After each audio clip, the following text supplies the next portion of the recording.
I'm Brigham, Product Design Director at Outdoor Vitals. Here to talk to you about the updated StormLoft Topquilt. Our goal with updating the Topquilt was to make meaningful improvements and updates without deviating from what has already made the Topquilt work so well for so many people. The first update with the Topquilt is one that you can't see because it's the insulation inside. We're introducing with the StormLoft Topquilt our 800 fill power Expa Dry down that is treated with a technology from Fuse Biotechnologies, and it's a nanoparticular gold application that is permanent. The gold particles, when they are permanently bonded to the down clusters, they create an excitement and vibration around the gold particle that attacks and disrupts hydrogen bonds that allow liquid water to form.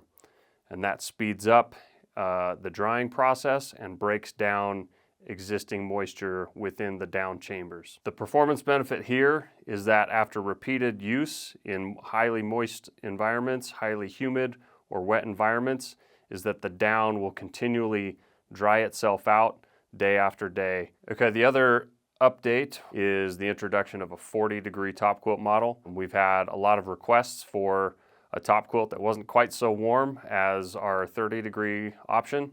And this was gonna serve a lot of people really well for warmer climates, warmer geographical locations, especially a lot of people on the East Coast where it's typically a lot warmer overnight, as well as, low elevation summertime use kind of across the globe, really. The next update we're going to talk about are some of the changes that we can actually see with the sample behind me. Okay, the first thing I want to visually show you is how we've updated the taper of the Topquilt. So I'm going to unclip this here, and because we can't really lay this out flat in a effective way to visualize what I'm talking about, I'm going to kind of talk about, I'll point it out on this side, acknowledging that it's symmetrical, so whatever I'm pointing out here is going to apply, to the other side of the quilt.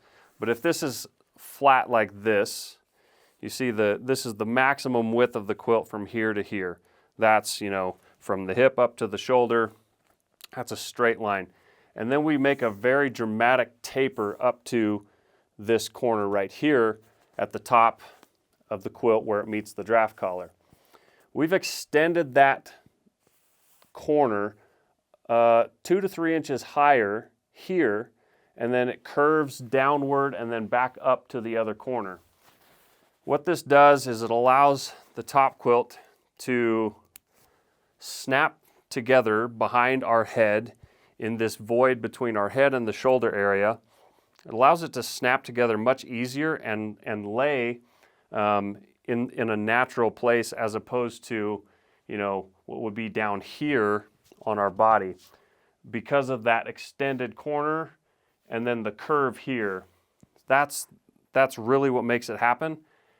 At the same time, that extended taper and the curve, it just improves the kind of the self-sealing nature of the Topquilt. It more effectively forces it to wrap around our upper shoulder area. So that's kind of the big update with the taper. So at the top of the quilt, from corner to corner, it's actually less wide than our previous Topquilt, but that's only because these corners have been extended more this way. The other thing we did is we changed the down chamber orientation, or the arrangement of the down chambers. So the previous version had long vertically oriented down chambers everywhere above the foot box in this direction. And what we found is that by kind of going with a hybrid configuration above the foot box, that we're able to, one, keep the down in place even more effectively when we're sleeping in the quilt, and also target any redistribution that we want to do to, say, bulk up a certain zone or area of the quilt. That's a lot easier to do with the new Baffle, the new down chamber orientation. So what we've done is on the sides, from the foot box all the way to the top, we have 2 vertical or lengthwise chambers that are kind of divided right here. That's on both sides. And then what I would call the body portion, so everywhere that's going to be on top or around our body, we've changed to this horizontal configuration. And what that does is, like I said, it allows us to, if we need to, we can redistribute down if there's any downshifting. But more importantly, everybody kind of sleeps a little bit differently, and they have maybe parts of their body that sleep colder than others or have less blood circulation. So the horizontal configuration allows us to shift or bulk up the insulation in certain areas of the body so that we don't experience any cold spots. And we can do that more effectively with these horizontal down chambers. The other thing that we did with the top quilt is, because we have these horizontal chambers, we can kind of visualize the top quilt as having zones of the body. So from here, this is considered this like just below the chin, just below the head, right? So from here to here, you could consider this like the upper torso, maybe from like, mid belly up to the neck. And below from the, mid torso down to the waist or the pelvis, those are kind of different zones of the body. And what we did is we mapped the fill to bulk up in certain areas, so that we have a little bit of what you might even consider overstuffing or overfill in certain body zones of the top quilt. You can do that a lot more effectively with this horizontal configuration versus long, skinny, vertical baffles. One of the other updates we made to the top quilt is where the foot box meets the upper body, and that's this seam right here.